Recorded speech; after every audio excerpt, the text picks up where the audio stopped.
The U.S. Congress approves almost $770 billion for military spending, while investments in infrastructure and social programs hang in the balance. Hello, I'm Mike Walter, sitting in for Anna Naidu, and this is The Heat.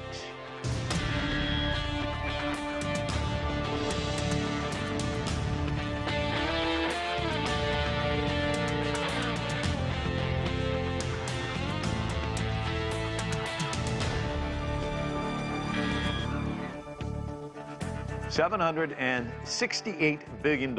That's the budget for the Pentagon for next year alone. The U.S. House of Representatives approved the spending bill. It's likely to pass the Senate before landing on President Biden's desk for his signature.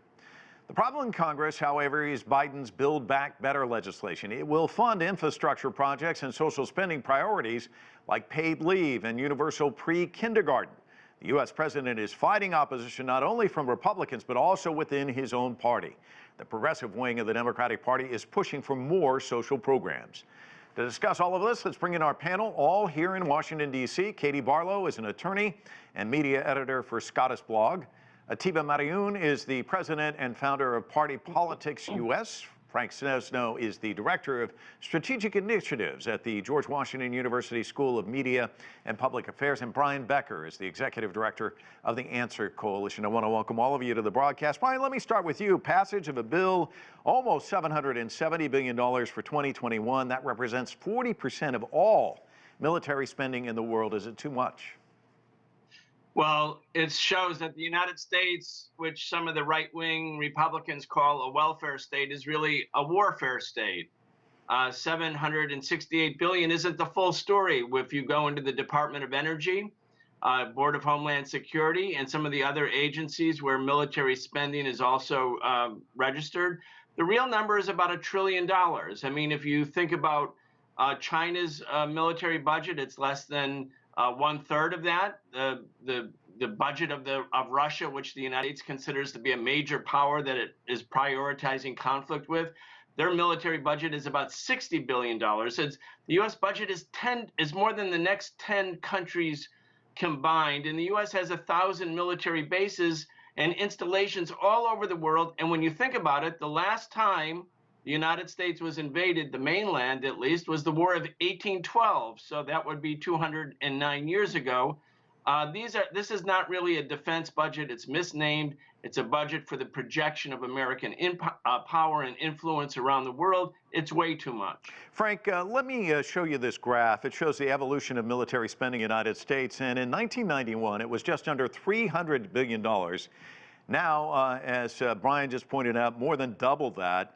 And it does have some people asking, is this justifiable? I want to get your take on this.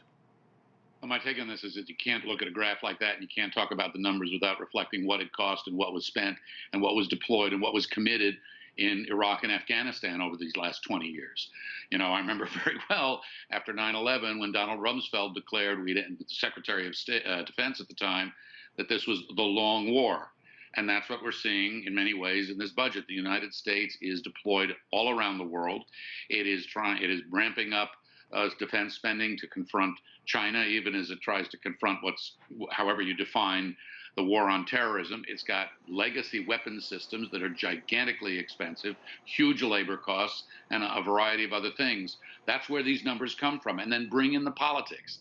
And the politics make it very difficult for Biden or anybody else to cut the defense budget, because a cut to the defense budget is something that Hawks and others pounce on as an American president projecting political weakness both at home and abroad. So that's where these numbers come from. There's a clear explanation, and it requires enormous political strength, frankly, which Joe Biden doesn't have right now, to cut the defense budget in this country. Well, and Frank, to piggyback off that, I mean, as you well know, being here in Washington for some time, I mean, what the military has done is they've got a base here in California and a base here in Delaware, and so the money's going back into the districts as well. It makes it tough for these lawmakers to kind of say, no, we got to rein things in as well, right?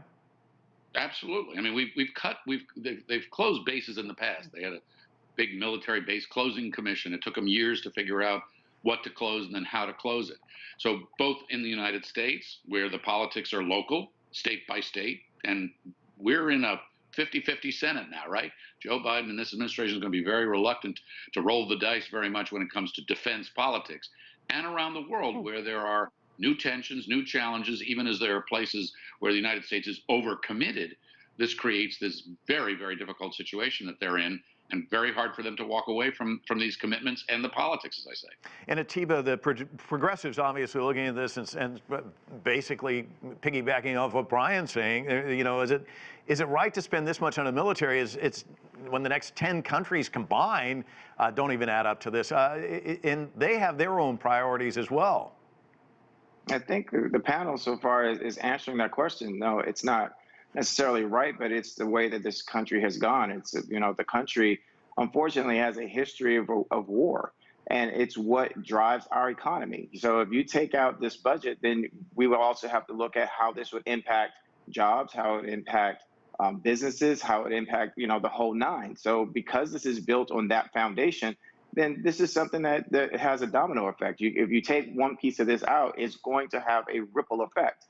This is something that if we want to see a change, is going to take time. And part of it is going to take a time by putting in elected officials who can change the narrative, who are willing to have the courage to do it. But, you know, when we look at how and what we're placed around the world, and we look at what our dependence is on products that come from around the world, part of this military strategic positioning is about our exports and imports. It's about our GDP. I mean, all these things, like they ring true, and that's why America has the economy that it has. Question is, how much are Americans willing to sacrifice if you take that money out of the budget? And Atiba, you know, the same Congress seems to be dragging its feet, at least in the Senate, when it comes to this priority of spending more on infrastructure, on these social programs. And again, progressives pushing that. Where do you see that going? Because it just seems to be languishing right now. We've had one president that I can think of that somehow balanced the two, and that would be FDR. I think what we see Republicans fighting Biden on the Build Back Better, his social program, is the fact that they recognize that this is something that would be good for all Americans. For the poor and the middle class, it will help pull them up. Since 1968, we have seen the minimum wage increase very gradually, if at all. At the same time, we've seen the cost of everything increase. By doing so, now we have some members of Congress who said that the minimum wage should be $15, when in actuality, it should be somewhere closer to $25. So all of these things are ripple effect. What the Build Back Better plan will do is to give more rights to the American worker, and we can try to call attention to other people and their worker rights, but we also have to be looking deeper here, and that's where I think progressives are really doing a better job of talking about their issues, that they don't have the numbers in Congress yet, and to be able to change the tide or the direction that the country is going. But the president is right on point in terms of the Build Back Better plan and with the infrastructure bill. These are all things that are good for the country as a whole. Katie, Atiba just did a really nice job of selling it, but it seems like the Democrats are having a tough go of it in terms of selling it to the public. I think that's right. Look, it is notoriously difficult. Our founders wanted to make it difficult to pass laws in this country. They were worried that efficiency would lead to an oppressive government. But they wanted to make it difficult for the House and the Senate to come together. And Biden has that problem on his plate, but he's got to get people like Joe Manchin in West Virginia on the conservative end of his party with people like Bernie Sanders in Vermont on the progressive end of his party to come together. And they're heading into an election year. I just covered the election in Virginia, where Republicans were able to talk about their message and win down the line in a swing state and in a state that has been progressively leaning blue. So that's something that he hasn't been able to accomplish thus far, and it is the #1 priority heading into what will be a battle politically in 2022. Frank, you brought up Sinema and Manchin. They are in red states, and clearly they are the linchpins in all of this in the Senate. The Post has a story out this afternoon that Democrats are politely lobbying Manchin and Sinema. It's a delicate dance, isn't it? It is such a delicate dance. I mean, this is the fine china in the cabinet, and the earth is moving because there's an earthquake going at the same time. So take it out very carefully, move it very gingerly. They hold the balance of power and have been somewhat enigmatic. They've been unclear in many cases as to what they actually want, how far they will go. They know that the Biden presidency hangs in the balance, though. And so the pressure on them is intense on all sides. Joe Manchin, for anybody who needs reminding, comes from an exceptionally red Trump state. and he's one of the few Democrats who serves in a significant office there. So he's an endangered species in his own right. So this is a delicate dance. I think they'll prevail in the end because they understand that not to do so would be simply abject failure, bordering on suicide for the party, which is in trouble anyway because of the just general historical trends. But it's something to watch. As I say, I think they'll get it, but it's going to be inch by inch to the vote. And Brian, is messaging an issue? Because I was talking to a friend of mine today who's really frustrated with the Democrats. He said, you know, the Republicans seem to have these little catchphrases: contract with America, make America great again. What is Build Back Better? You know, why isn't it Save the Children Act? You know, something more dramatic. Do they have a problem there? Oh, definitely have a problem. By the way, I would differ about Manchin and Sinema. They're not worried that much about whether the Democrats commit suicide. Their coffers are being filled up with huge amounts of money from the pharmaceuticals, from the private healthcare insurance companies, from big coal, big oil. They're doing quite well. I think that they actually don't care that much about whether the party retains office in 2022 and beyond. But to your question, yes, nobody knows what Build Back Better means. All they know is the price tag, the $3.5 trillion mega package. When you boil it down, that's a 10 package. That would be $350 billion a year. Now it's been cut in half. But again, that's half the military budget. And somehow the Democrats and the Democratic leadership has been unwilling to say, look, this is giving working class and poor kids a chance to go to community college for free. This means that working class families that pay 40 to 50% of their income for childcare, that will be taken care of. That there's all of these other programs that will make life better for Republican and Democratic voting working class and poor people, and there's lots of workers and poor people in both columns. So the Democrats have been sort of hamstrung by the corporate Wall Street-based messaging outfit that they have. And again, endlessly negotiating with Sinema and Manchin.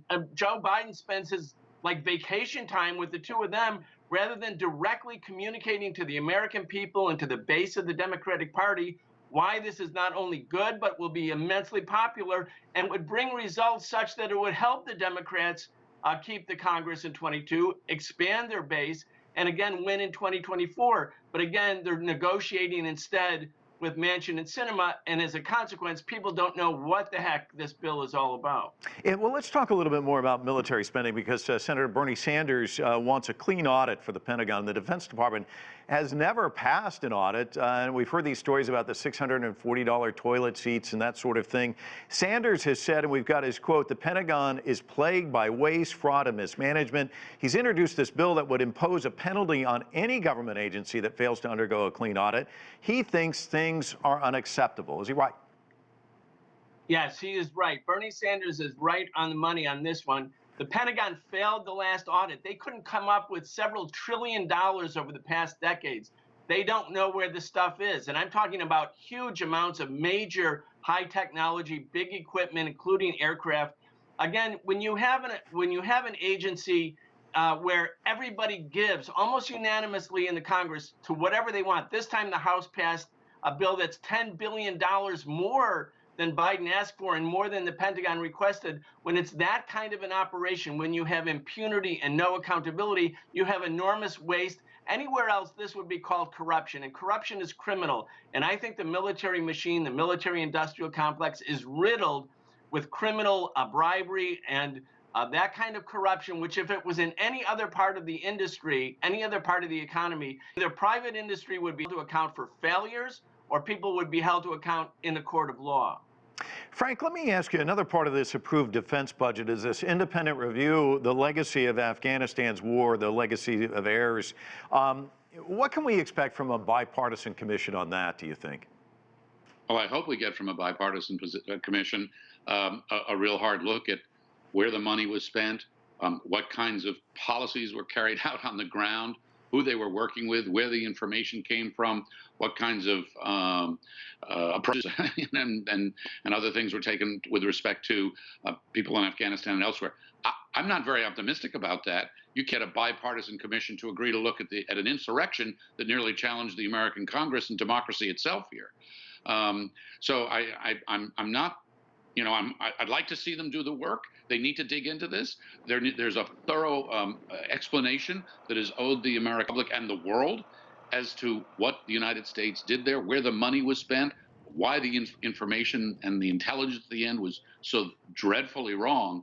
But as I say, I'm not very optimistic we're going to get that. There's also this complaint here in this city, Frank, which I'm sure you've heard in the past, that when you get a bipartisan commission to investigate anything, they spend a lot of time on it. They come up with a report, and the report goes on a bookshelf somewhere. Not much comes out of it. Is that a concern? Well, it's a concern as to whether you're wasting your time, but I don't agree with that. I mean, I think the 9/11 Commission, for example, after the terrorist attacks of 9/11, did a very thorough job. There are plenty of problems with it.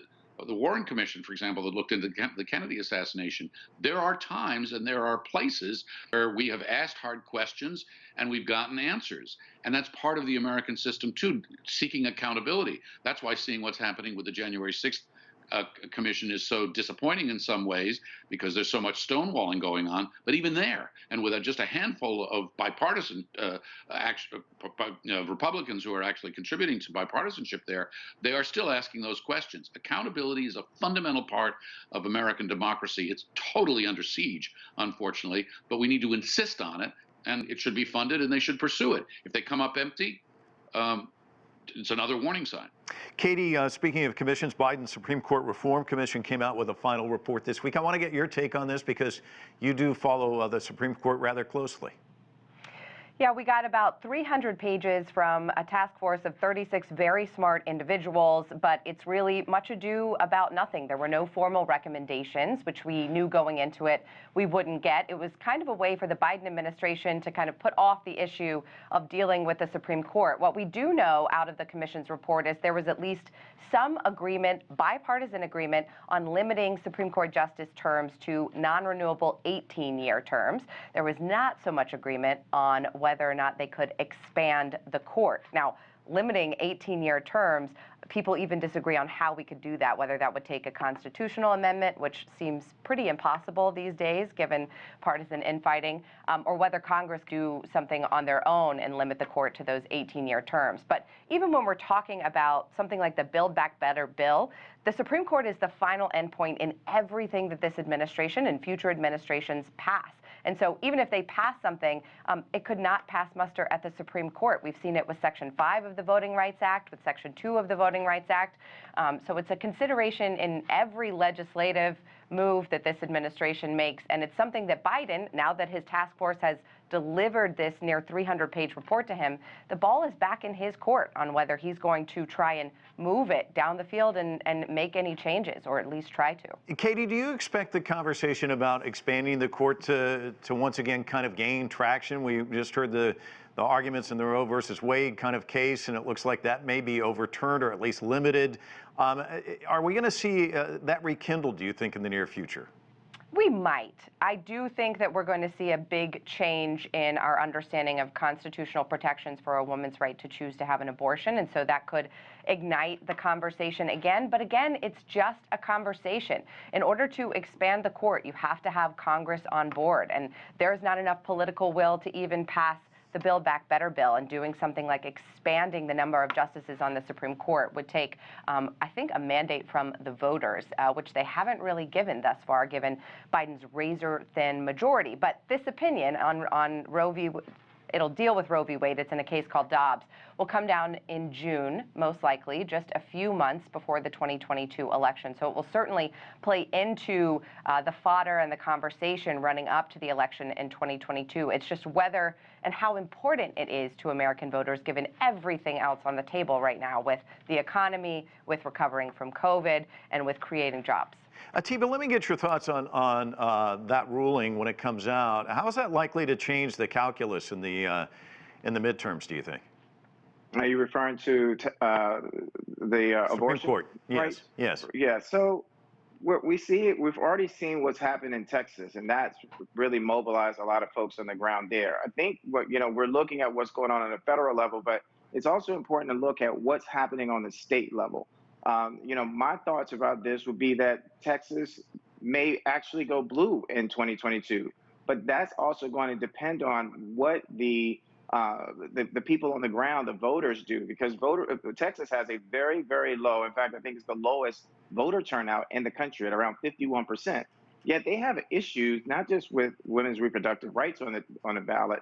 They also have an issue that last winter they had a severe ice storm, and because of decisions that were made both by the legislature and the governor, the grid there basically collapsed, and people were freezing and dying.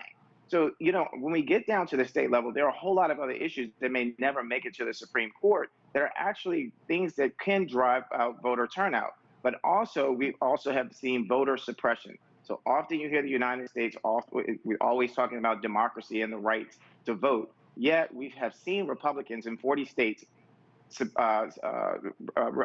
sponsor bills to suppress the vote, particularly the vote of Black and brown voters and minority and poor voters. So, what we're seeing and what we're going to see in 2022, I'm assuming that there are a lot of other foreign diplomats that are here that are sending cables and reports back to their countries, looking at what is going on the state level, how this is going to impact the elections. And then today there was a court case that just started in Minnesota of a police officer, yet again, having killed an African American.